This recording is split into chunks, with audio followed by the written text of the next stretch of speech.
I want to bring in Shaniqua McClendon, head of Vote Save America and VP of Political Strategy at Crooked Media, along with Amy Parnes, senior political correspondent at The Hill, and Molly Ball, senior political correspondent for The Wall Street Journal. Good to see all three of you ladies. So Shaniqua, while Republicans are speculating on a VP, Democrats, they're still questioning the top of the ticket altogether.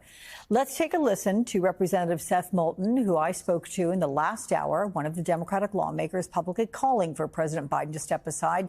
He said this could be good for the party. Take a listen.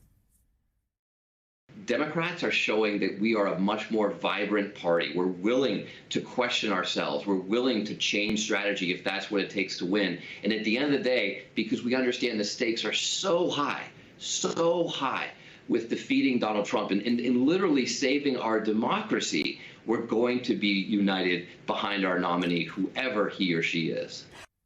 What's your reaction?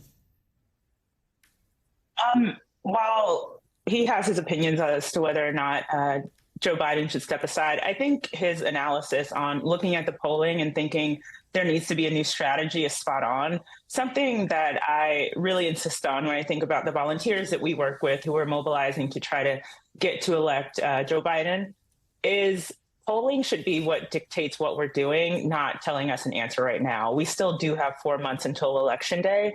And so I think figuring out what new strategy can change the polling results is really important.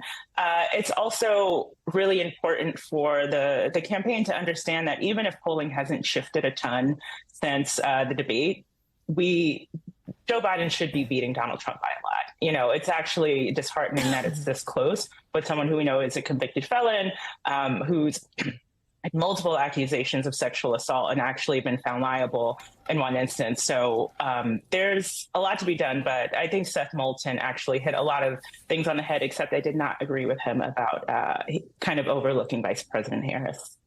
Okay, and I should say you were echoing the sentiments that we heard earlier from Adam Schiff with regard to a lot of what he was saying. So let me ask you, Amy, since you report that Senator Mark Warner, of course an influential centrist Democrat, is working to build support in the Senate to push Biden out. So far, you have all public calls, Amy, for him to exit the race. They've been from House members, and you note the added concern about the effect on down-ballot candidates.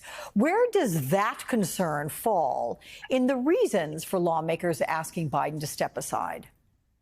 That's the thing, Alex. I think when this meeting convenes tomorrow, when Congress is back in session, the Senate actually will hold a lot of power. It's the president's former chamber. He has a lot of tight friendships there. He goes back a long ways. I think he's counting on that chamber for a lot of support. I do think that right now, 5 House members doesn't really make a lot of difference, but that is a big but. When everyone comes back tomorrow, when this call happens today with the House Minority Leader, and people start to hear more from each other on where they are and where they stand, that could all shift. And I think that is sort of where a lot of the Biden allies feel like the dam could break. Right now, you're seeing the dam holding for the most part. The president is digging his heels in, but I think that could all change very quickly this week. And where the down ballot concerns, I mean, how much does that weigh against the concern about the top of the ticket? Because let's face it, these are people that want to get reelected and keep their jobs. Yeah, it's a major concern, and I'm hearing that from a lot of donors who are close with these people running on down ballot races. They think that as soon as the polls start to shift there, they've told me all along since the night of the debate, as soon as that starts to happen, that is where the real cracks begin. Okay. You, Molly, wrote about Biden's ABC News interview, saying that it showed a president in denial. You add, perhaps most alarmingly for worried Democrats, Biden showed no signs of changing the course that got him to this point. Look, that was Biden's public stance that we saw in that interview. Privately, where is the balance between understanding the reality of concerns about his age and confidence that he can beat Trump and deliver a second term in office? Do you have a sense of how honest his team is being with him? You know, the message that most people have gotten from the president and his team in private is very similar to the one that he delivered in public. And the concern that I wrote about on the part of many top Democrats is if the president doesn't really realize how bad it is, if he doesn't realize the crisis that many Democrats perceive around his candidacy and around the ticket and around him being on top of the ticket in particular, they're very concerned that that is going to make it, impossible to do anything to get to him and to make him understand. There's a concern that he is in a bit of a bubble. The supporters that he meets out on the trail, of course, are going to be relatively loyal supporters, and he's not necessarily hearing. And if it's true that he doesn't believe the polls that show his approval rating in the toilet, that show him losing the election by growing margins in the national popular vote. Now, there is some conflicting information in some of the battleground polls that we've seen. But overall, there's really no question that the president, if the election were held today, would likely lose. And if he doesn't believe that that's the case, Democrats are concerned that that is just going to make it that much harder to do something, whether it's getting to step off the ticket or just getting him to change the campaign that has gotten him to this point, because there is a feeling that if nothing else, the debate ought to have been a wake-up call to change the course of the campaign, not to merely sort of batten down the hatches of the bunker and just power through it. So, Shaniqua, how quickly does this have to be resolved? If Biden does not step aside, and there are certainly no indications so far that he will, how quickly must the party rally behind him and focus on defeating Donald Trump? I mean, yesterday, it's been over a week since the debate, and we're still having these conversations. And it seems a part of that is because a lot of Democratic leadership did not hear from Joe Biden fast enough.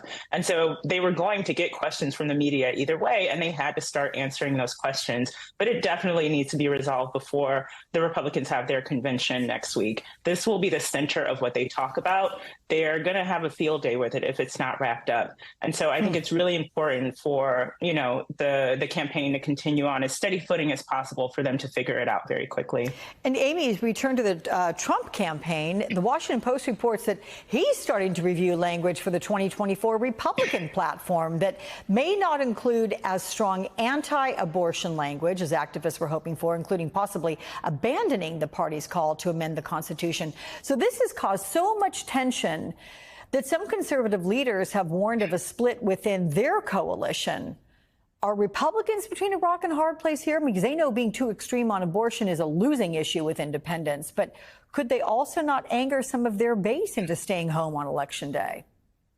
I think that they are a little bit fractured. I think that has been the case for a long time on this issue, particularly.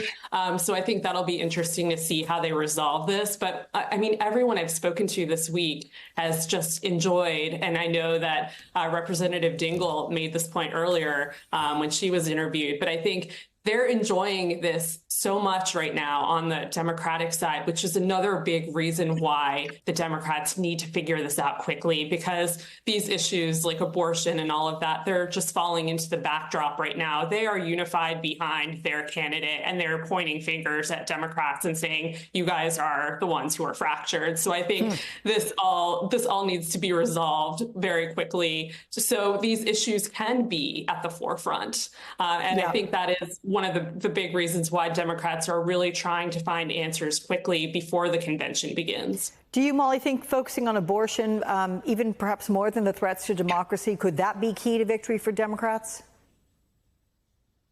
Perhaps. I'm not here to give anyone political advice. I will say, I think, to Shaniqua's point, every minute that the Democrats are talking about the splits in their party and the questions surrounding their nominee is a minute that they are not talking about these potentially winning issues, whether it's abortion, whether it's Project 2025 and the threat to democracy that they argue that Donald Trump poses. There are a lot of things that they would rather be talking about than whether or not Joe Biden is fit to serve as the nominee going forward. But this has become a protracted sort of stalemate within the party. And I think in part that is on on the White House and the Biden campaign for not having moved very swiftly to address this and satisfy everyone's concerns. Instead, they seem to have thought that they could simply ride it out. That has not been enough for many Democrats. The sources that I was hearing from over the past week got more anxious and frightened and even angry over the course of the week, not less.